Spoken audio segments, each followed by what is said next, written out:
Página en Blanco es el nombre de este programa del canal Radio Huellas de Pedro Buda II. Quien les habla, Walter Rotella, los invita al episodio 24 del programa, que va durante el sábado 3 de octubre de 2020 desde Montevideo, Uruguay.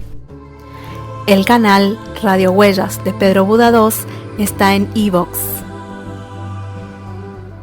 Celebramos 6 meses de llevar las voces de autores hispanoparlantes y compartir sus creaciones en formato audio.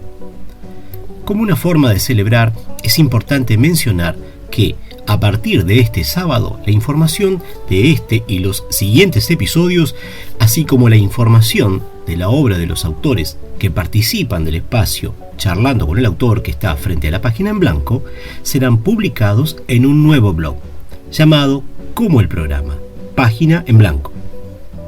En el blog Nuestras Huellas en la Era Digital dejamos un enlace para acceder al nuevo blog del programa. En este episodio charlamos con el escritor argentino Carlos Félix Pérez de Villarreal, de la ciudad de Mar del Plata, Buenos Aires, Argentina, quien compartió con este programa su texto Prólogo a una pregunta en el episodio 11. Pero como estamos de celebración, en la primera parte del episodio compartiremos varios audios de textos leídos o recitados por sus autores. Y damos comienzo con un texto leído por su autor, el poeta uruguayo César Alejandro García, titulado En un sorbo de café.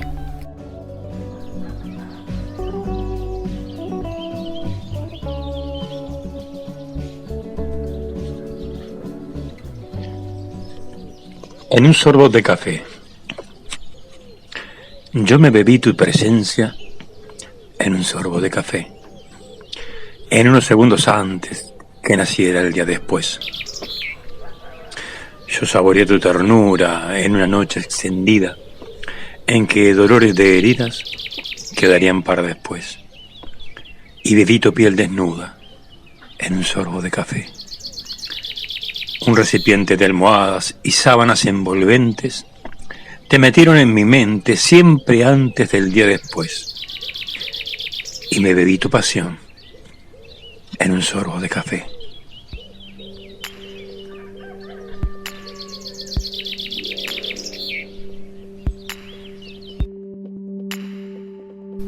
Seguidamente escucharemos un poema de la escritora uruguaya Graciela Monteverde, leído por Silvia Carolina Medina, habitual colaboradora del programa.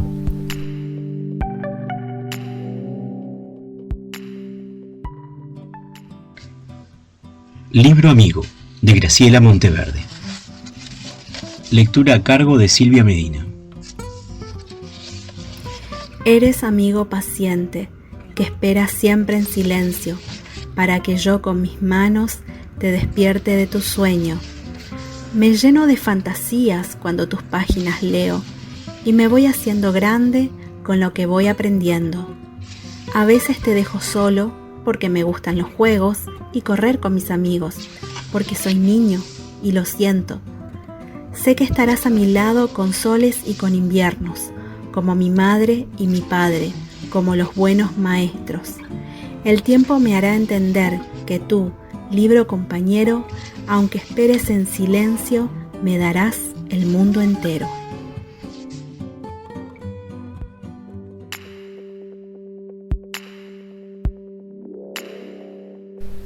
Imaginariamente cruzamos el río de la Plata y remontamos río arriba hacia donde el río Paraguay se hace curva, en esa vuelta fermosa, para escuchar al escritor argentino Rodrigo Nicolás Villalba Rojas con su poema Sí.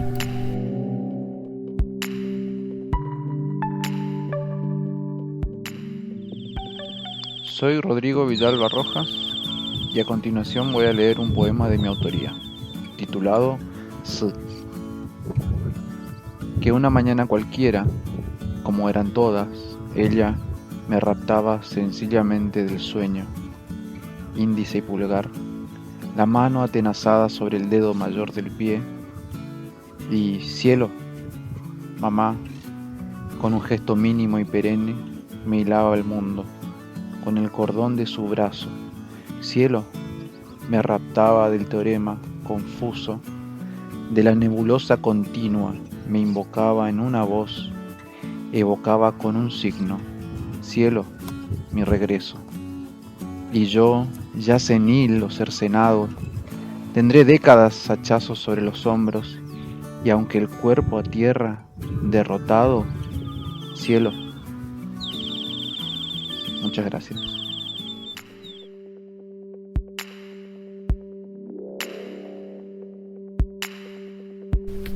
Volvemos a Uruguay para escuchar el poema Llanto de la poetisa uruguaya Adriana Giselle Vasconcelo, interpretado por su propia autora.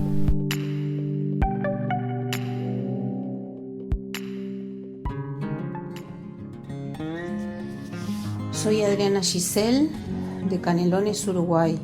Poesía, Llanto. Llorar no se llora solamente el llanto de abundantes lágrimas y suspiros largos. Mi alma también llora en silencio amargo, en seco y hondo llanto que para mí guardo. Porque el llanto es propio, es tuyo o es mío, y si el llanto es de ambos, creará desiertos o mares o campos o cielos, quién sabe. Y si el llanto es falso, creará falacia, maldita mentira que si entra en tu casa, le come cimientos y la desbarata. ¿Y por qué lloramos? ¿Lloramos los muertos? ¿Lloramos los vivos? ¿Lloramos lo ganado o lo que hemos perdido? El llanto es principio y es final de todo. En el recorrido cada uno llora a su tiempo y modo. Llorando nacemos, llorando morimos. Llorar es la prueba de que estamos vivos.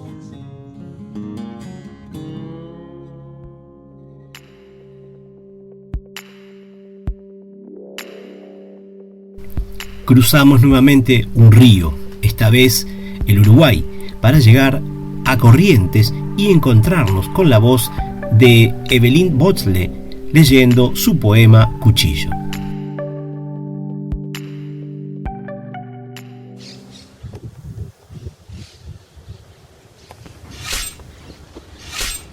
Una cosa es poner a funcionar la palabra cuchillo, pronunciarla, como si la hoja estuviera oxidada, como si el filo se hubiera carcomido, como si el mango fuera una parte cómoda de donde aferrarse. Nombrarlo, simplemente como un utensilio más, como cualquier cuchara o algún tenedor. Verán, amigos, una cosa es clavar la palabra cuchillo en el verso de un poema, preparar la cena, pelar batatas, cortar zanahorias, sentarse a la mesa, masticar. Otra cosa es el reflejo en la hoja, como un espejo filoso, partido, roto. Sí, definitivamente es otra cosa, un recuerdo latente, a punto de estallar en las venas de la memoria.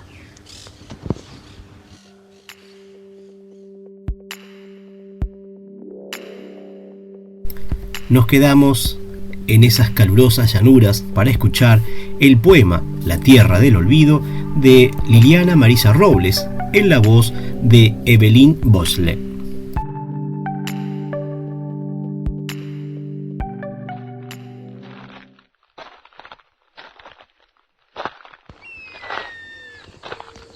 La tierra del olvido.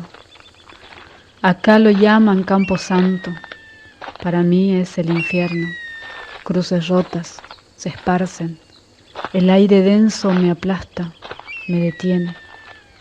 Miro el reloj, las 3 en punto. Es la hora de la Santísima Misericordia. Acá todo es olvido. La compasión murió hace tiempo con el que las cuidaba. Pienso en las almas que alguna vez fueron sangre. No las recuerdo. Ahora quedan cruces podridas, negras, descuartizadas. Solo olvido, silencio. Acá, después de la curva, donde el monte no quiso llegar.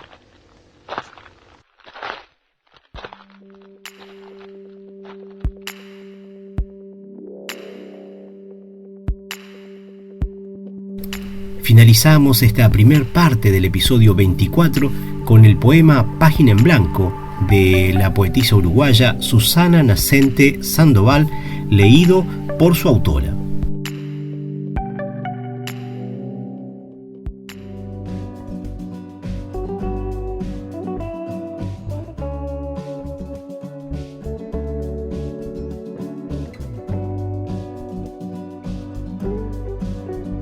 Página en blanco. ¿Qué es una página en blanco? Es un espacio vacío para llenar de palabras, notas, números, colores que danzan la música alegre para encontrar la sintonía. Una página en blanco para comunicar, enseñar, trabajar, expresar, dar forma a los sentimientos y limpiar, vaciar lo que llevamos dentro. La tristeza se despoja, sana el alma, purifica. Página en blanco, para ponerle alas a los sueños. Encontrarnos hermanados con la magia de la palabra que no conoce fronteras. Nos une en lo infinito, dando vida, palabra de aliento. Amor, fe y esperanza se anidan en el tiempo. Llenando cada página en blanco, nos encontramos para acariciar el alma y el silencio, para vivir la vida y abrazarnos en ese encuentro. Página en blanco, Susana Nacente Sandoval.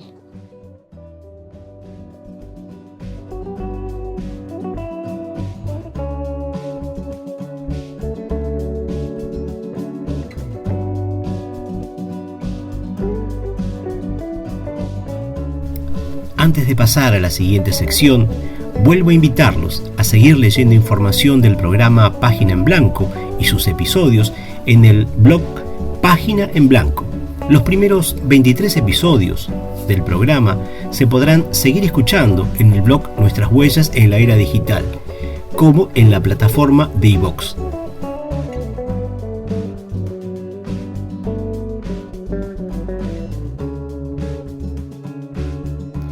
El canal Radio Huellas de Pedro Buda 2 está en iVoox.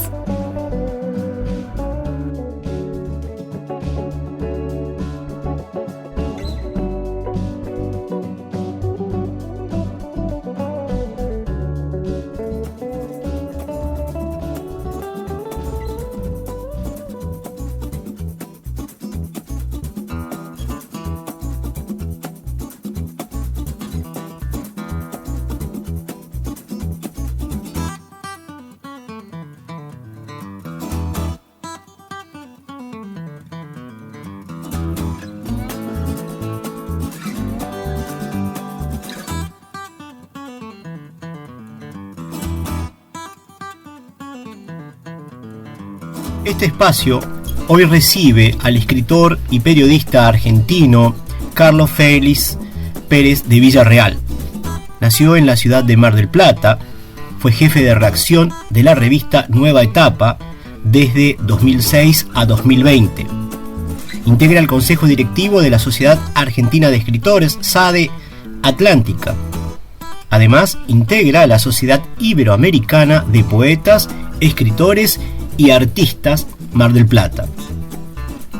Perteneció a diferentes talleres de escritura creativa de cuento y novela. Participó en diferentes encuentros internacionales de escritores y recibió varios nombramientos. Entre otras distinciones y participaciones, hasta mediados de 2020, de un medio centenar de antologías ha participado. Ha sido distinguido por su labor en pos de la cultura, tales como el Cóndor Mendocino y Foro Femenino Latinoamericano. Fue y es presentador en el ámbito cultural de la ciudad de Mar del Plata de narrativas de escritores locales. Fue jurado de Letras Marinas y del 18º Certamen Internacional de Cuentos de Editorial Mis Escritos, Ciudad Autónoma de Buenos Aires. El libro de cuentos y relatos La aventura de narrar fue editado en octubre de 2015. otro libro de cuentos, Narrar, sigue siendo una aventura, fue editado en mayo de 2017. Y por último, la novela La caída del ángel fue editada en junio de 2019. Así le damos la bienvenida a este prolífico escritor Carlos Félix Pérez de Villarreal. Bienvenido a Página en Blanco. Hola Walter, buenas noches. Bueno, te agradezco muchísimo la atención que has tenido conmigo. Has hecho un resumen de mi biografía y bueno, agradezco estar en Página en Blanco para responder a las preguntas que vos quieras realizar. Perfecto. Quería saber que entre 2013 y 2015 publicaste en varias antologías. ¿Cómo puedes describir esa experiencia de participar en las antologías? ¿Cómo es el participar de antologías? Porque fueron varias. El tema surge de los concursos y los certámenes en los cuales yo comencé a intervenir. Yo a partir de una época determinada comienzo a intervenir en certámenes, me van llegando, van siendo los cuentos míos que yo voy presentando, van siendo premiados, tengo primeros premios, algunos segundos, terceros, finalistas. Entonces, de acuerdo a esos premios, normalmente quien organiza el certamen trata de hacer una antología con los ganadores. Claro. Con los primeros premios, con los finalistas o con aquellos 10, 20 o 30 escritores que de repente han sido mencionados. Entonces normalmente ahí comienzan a hacerse las antologías, que por supuesto hasta en la época de pandemia siempre fueron gráficas, o sea, siempre fueron hechos libros. Sí, claro. Entonces he guardado, tengo una colección hermosa de antologías en las cuales hemos intervenido diferentes personas, y lo más importante y lo bueno que tiene es conocer escritores de otras latitudes. Claro. Porque como hay certámenes a nivel internacional, algunos son latinoamericanos pero otros son a nivel internacional, de habla hispana por supuesto, ¿no? Entonces te encontrás con españoles, te encontrás con gente de Latinoamérica, te encontrás con gente de Centroamérica, inclusive de Norteamérica que también habla español. Sí. Y es el punto de vista de cada uno de ellos. Entonces te encontrás, por ejemplo, un cubano piensa de manera diferente, un puertorriqueño lo mismo, un colombiano, un uruguayo, un argentino. Cada uno tiene una temática especial de acuerdo a la instancia de vida que tuvo en el país donde nació. Claro. Lo más importante es, ¿no?, conjugar justamente lo que cada uno de nosotros tiene. Claro. Eso es lo bueno que tienen las antologías. Por eso surgen este tipo de antologías, ¿viste? Claro. De haber estado en diferentes concursos. Claro. Otras por ahí, de repente, hay una editorial determinada que decide citar a ciertos autores que ellos consideran, ponerle relevantes, no digo relevantes, pero sí que puede llegar a interesar a un público determinado. Entonces te contactan y te preguntan si vos querés estar dentro de la antología con algún cuento, con alguna reflexión. Entonces también pasa por ese lado. Son editoriales que, por supuesto, esas antologías tratan de colocarlas al público, ¿no? Sí, claro. Que es distinto del otro caso, que bueno, que se arma y bueno, es ver un poco. Lo otro es excepcional. Sí, claro. Inclusive te digo, más allá de la antología, las antologías también han surgido de encuentros internacionales. Yo, por ejemplo, estuve 2013, 2014, 2015 en San Juan, estuve en Viale Macé, en encuentros internacionales donde vos hablás personalmente con personas de otras latitudes. Entonces, por ejemplo, en San Juan, encuentro internacional de escritores de San Juan en el 2015, tuve oportunidad de hablar con una mexicana, y bueno, intercambiamos una cantidad de cosas, ¿viste? Cuando se termina, digamos, la parte literaria, bueno, te reunís, siempre sale una guitarra, un mate por acá, ¿viste? Y bueno, y ahí empezás a la charla íntima, a comentar dónde sos, cómo estás, qué sentiste, qué pasó, ¿viste? Y eso es lo más importante de todo. Uno hay una experiencia dentro muy buena. De intercambio, claro. Sí, no, ninguna duda. Es un intercambio cultural, pero al mismo tiempo también es un intercambio social. Claro. Y a veces hay escritores que por ahí te comentan algo y te hacen reflexionar mucho. Sí. Los países son totalmente diferentes. Bueno, ahora nos une la pandemia, ¿no? Estamos casi en forma virtual. Mirá, nosotros estamos hablando directamente por teléfono. Sí, claro, ¿no? Y de hecho tú participaste hace muy poco en una actividad y a través del Zoom. Fue interesante, hace no mucho. Exacto. Bueno, ahora han surgido 2 o 3 programas bastante buenos, claro, que permiten de alguna manera intervenir varias personas. Sí.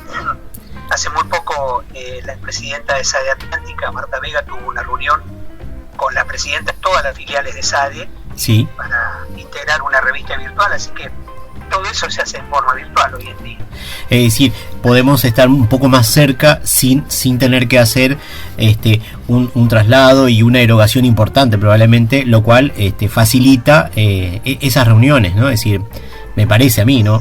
Sí, ninguna duda. Nosotros, prácticamente poco a poco, en los últimos años fuimos ya dejando el tema de ir en forma personal porque el gasto y la erogación era bastante delicada. Yo me quedé con ganas, por ejemplo, de ir al Encuentro Internacional de Escritores del Mercosur en Gualeguaychú, y ahora se hizo en forma virtual, hace poquito lo terminamos, con un montón de escritores de varios países, pero de alguna manera es lindo la confrontación física. Claro, el encuentro. Ahí surgen un montón de cosas muy interesantes, ¿sí? Indudable. Y eso lamentablemente capaz que se va perdiendo. Hemos entrado en un cambio mundial muy grande, ¿viste? Todavía creo que no nos damos cuenta de lo que esta pandemia nos deja. Probablemente no. Nos cambia en un montón de cosas. Te iba a preguntar que entre 2013 y 2015 publicaste en varias antologías, pero también en 2015 publicaste La aventura de narrar como tu primer libro de forma individual, puesto que habías participado en publicaciones colectivas. ¿Cómo te resultó esta primera experiencia de armar tu primer libro en forma individual? Es diferente, creo. Mira, vos sabés que los libros, este libro apareció en 2015 y tiene relatos y cuentos de los 2 años anteriores. Yo vine haciendo una correlación de relatos, entonces un día dije, bueno, esto me gustaría publicarlo, me gustaría tener mi primer hijo literario, y de repente lo hice en forma propia, o sea, no hubo ninguna editorial detrás mío. Claro. Es como una especie de autogestión. Sí. Lo que sí te puedo decir es que en la presentación prácticamente se vendió el 70% de los libros, o sea que prácticamente ya cubrí el costo, y el resto fue ganancia. Nunca perdí en la publicación, tampoco gané demasiado en la idea. Claro. La idea no es ganar, no. Es recuperar.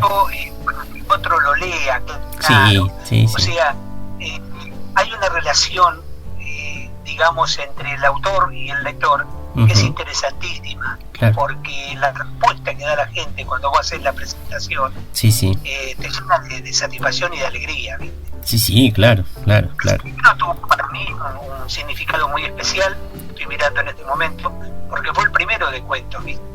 Claro. Después, 2 años después, en el 2017, tenía también otra producción de cuentos, y dije, ¿qué título? Y digo, y si el primero fue La aventura de narrar, porque realmente te aclaro, narrar es una gran aventura, es la aventura humana. Claro. Es la gran aventura humana. Vos calculás que nosotros oralmente se fueron transmitiendo un montón de circunstancias desde que el hombre vivía en las cavernas. Exacto. Desde que apareció la imprenta, tuvimos la suerte de graficarlo, pero narraciones orales, arrancamos con eso. Claro. Entonces, si el primero fue La aventura de narrar, el segundo se llama Narrar, sigue siendo una aventura. Está bien, sí. Y es realmente toda una aventura, es todo un trabajo que conlleva tiempo, editarlo y demás. Yo hoy miraba algunos textos míos y que yo soy muy apurado y los publico, y después empiezo a mirar y digo, pero acá hay que corregir esto, acá hay que corregir aquello, y generalmente las veces que le di a alguien dieron tantas vueltas que yo lo envié nomás y lo publiqué así. Como es de autopublicación, la editorial donde yo estoy siempre tiene errores por esa por ese apurarse. Sin embargo, el trabajo de la edición lleva tiempo, el trabajo de mirar cada texto, cada cuento lleva tiempo. Ninguna duda. ¿No? Lleva tiempo, lleva mucho trabajo mirarlo, si consigues lo que quieres. Me parece que es así. ¿Te parece a ti que es así? El efecto que estás buscando. Sí. Mirá, yo considero que la escritura de un libro, por ejemplo, La caída del ángel, la última novela mía que se editó en el 2019, sí, fue un sueño que yo tuve hace muchos años atrás con dos de mis nietos. Ajá. Un sueño muy cortito, que comencé a hacer un relato y de repente el relato se agrandó y entraron varios personajes más y dije, bueno, esto ya deja de ser un relato y se transforma en una novela. En una novela, y toca sí. toca un tema delicado, ¿viste? Claro. Religiosamente hablando, ¿no? Ajá. Pero de cualquier manera yo me di una gran satisfacción de escribirla. Uh-huh. Y hay muchas connotaciones que tiene la novela que después te voy a contar, pero lo que te quería decir es lo siguiente. Uh-huh. Prácticamente para un escritor la imaginación está, yo te diría, en un 10-15%, y el trabajo está en el 85-90%. Claro. Porque de repente vos tenés una idea, la transcribís, haces un cuento, pero después cuando haces la sumatoria de cuentos para armar un libro, viene la corrección, y la corrección a veces se hace pesada. Sí. Tenés que fijarte bien dónde están colocadas las comas, sí, que no haya errores. Después sí, viene el proceso de corrección, que te lo corrige otra persona que no seas vos. O sea, es todo un trabajo que hay sí, detrás, exacto, como para que el libro salga, digamos, lo más perfecto posible. Uno trata de llegar a la perfección, nunca se llega, claro, pero por lo menos intentar llegar a que decir, bueno, esto sale bien. Yo, por ejemplo, cuando estuve trabajando en la revista, sí, yo arranqué como columnista en 1996, después en el 2006 pasé a ser jefe de redacción. sí. Puedo asegurar que nunca hubo una revista, y fueron 33 años, con una revista mensual sin altibajos. Claro. Nunca pude tener una revista perfecta. Siempre, cuando salía la revista graficada, Claro. acá hay un error, ¿viste? No estaba yo por ahí, pero yo sabía que ahí había... O sea, Claro. es muy difícil, Claro. muy difícil. Lo Claro. escrito es muy difícil, Claro. que sea perfecto, digamos. Sí. Pero bueno, uno juega a buscar, ¿no? Esa perfección y que lograr el efecto que uno quiere. Sí. A intentarlo, sí. Claro. Tú publicaste en 2015, entonces armaste ese primer libro individual. Y todas las decisiones corrían por tu cuenta, ¿no? Sí. ¿Cómo ves o qué diferencia encuentras entre esa y la de participar de una publicación colectiva, entiéndase colaborando con un cuento, por ejemplo, o por ejemplo, tú participaste en Mi misión es la venganza, que es una novela colectiva? Entonces la pregunta es, ¿cómo se llega a coordinar tantas visiones, tantas voces? ¿Cómo lograr un texto común y en equipo? Porque es muy diferente. El canal Radio Huellas de Pedro Buda 2 está en iVoox. Mirá, totalmente diferente, te digo. Yo hace 7 años, este año lo estamos haciendo en forma virtual, pero hace 7 años que estoy trabajando dentro del taller de escritura creativa y recreativa que dirige Jessica Bludson, una licenciada en letras acá en Mar del Plata. Ajá. Nos conocimos hace 7 años y formamos un grupo de escritores que somos aproximadamente 12, siempre somos los mismos. Y bueno, se nos ocurrió hace unos años atrás, podemos hacer una novela colectiva tipo folletín como se hacía antes. Ajá. Antiguamente se hacían los folletines que escribían 2 o 3 autores, un capítulo 2 y otros 2 o 3 hacían otros capítulos. Por ejemplo, El Conde de Montecristo. Ajá. Si vos lo lees en profundidad, te das cuenta que tiene la misma temática, los capítulos van continuados, pero dentro de cada capítulo hay formas diferentes de escribir, porque el autor justamente contrató a ciertos escritores para que le fueran haciendo el trabajo. Claro. Entonces nosotros dijimos, bueno, ¿cómo hacemos? Entonces, bueno, primero entre los 12 nos dividimos entre grupos de 3 y empezamos a pensar en un tema. Uh-huh. Lo tiramos arriba de la mesa y elegimos entre todos. Hubo 5 o 6 temas, bueno, ¿qué nos gustaba? Esto. Empezamos a trabajar con eso. Ajá. Esa novela que vos nombraste, Sí.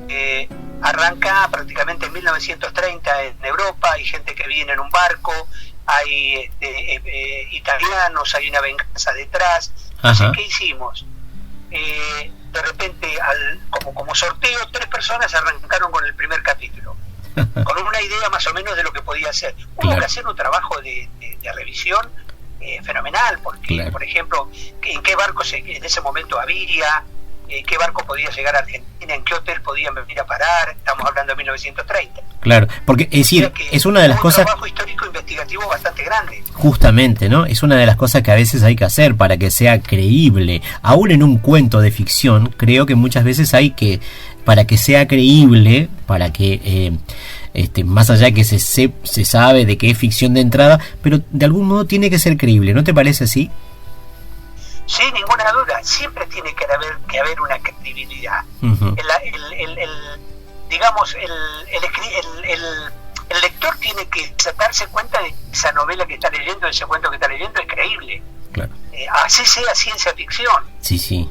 Que la ciencia ficción tiene la potestad de decir, bueno, yo puedo escribir sobre lo que quiera, porque como todavía no fue inventado o nadie lo conoce, tiene visos de realidad. Claro. Pero este cuento, una vez que, por ejemplo, estas 3 primeras personas hicieron el primer capítulo, otras 3 continuaron con el segundo, dándole su tono, y otras continuaron con el tercero y el cuarto, y vamos poniendo la mesa, bueno, nosotros tenemos esta idea, y así se va formando. Te digo que fue un trabajo pero de loco, fue un trabajo muy monumental, muy grande, porque era la cabeza puesta en esto y en aquello, y en los personajes, y cómo lo manejamos, y había curas, y había mafiosos, y había una prostituta de por medio, y todo eso llevó a que de repente se hiciera una muy hermosa novela, uh-huh, que realmente nos dio una satisfacción tremenda. Inclusive no fue publicada, o sea, la hicimos solamente para nosotros, ¿viste? Claro. Directamente la publicamos exclusivamente para nosotros, pero sinceramente fue hermoso. Qué bueno, porque es decir, lleva mucho trabajo, pero también hay un aprendizaje permanente, me parece a mí, ¿no? Sí, hicimos 2. Una fue Mi misión es la venganza y la otra fue Anatomía de la crueldad. Ajá. Anatomía de la crueldad fue extremadamente, digamos, generosa en cuanto a la cantidad de personajes, en cuanto a las fotos que tuvimos que ubicar, te diría hasta el lugar donde se producían los asesinatos, ¿viste? Así que hubo un trabajo policial detective. Te digo más, llevamos al curso, Jessica tuvo la oportunidad de llevar al curso un forense, un psiquiatra, porque estamos hablando que el personaje principal era un sociópata. Claro. Entonces llevamos a un forense para que nos determinara cómo hacen en la parte policial cuando directamente tienen que redactar las actas, y llevamos a un psiquiatra para que nos hablara de cuáles eran las características sociopatológicas de una persona que está desequilibrada. O sea, hubo todo un trabajo investigativo. Claro, entonces, para poder lograr algo. Eso es más lindo, ¿no? La salida. Claro. Es tan rica lo que nos vas contando, lo que vas compartiendo en Página en Blanco, pero Carlos, debemos terminar en este primer encuentro, porque realmente es mucho lo que hay para preguntarte, pero nuestro tiempo es breve, y entonces te voy agradeciendo y seguramente convocando para un próximo encuentro con Página en Blanco. Te digo muchas gracias por compartir tu tiempo con nosotros. Walter, agradezco yo tu predisposición para que me llamaras, y a tus órdenes, cuando vos gustes volvemos a iniciar otro trabajo. No hay ningún inconveniente, yo estoy dispuesto a conversar un poco como para que la gente sepa realmente cuál es la idea que tiene un escritor en la cabeza. Y gracias a vos y a Página en Blanco por permitirme brindar esta pequeña conversación. Te agradezco mucho, un abrazo muy grandote desde Mar del Plata. Muchas gracias. Los temas musicales de cortina y fondo son This is a Jazz Space de Midnight North y Run One Down de Dan Lebowitz. Esto fue Página en Blanco, programa de radio Huellas de Pedro Buda II desde Montevideo, Uruguay.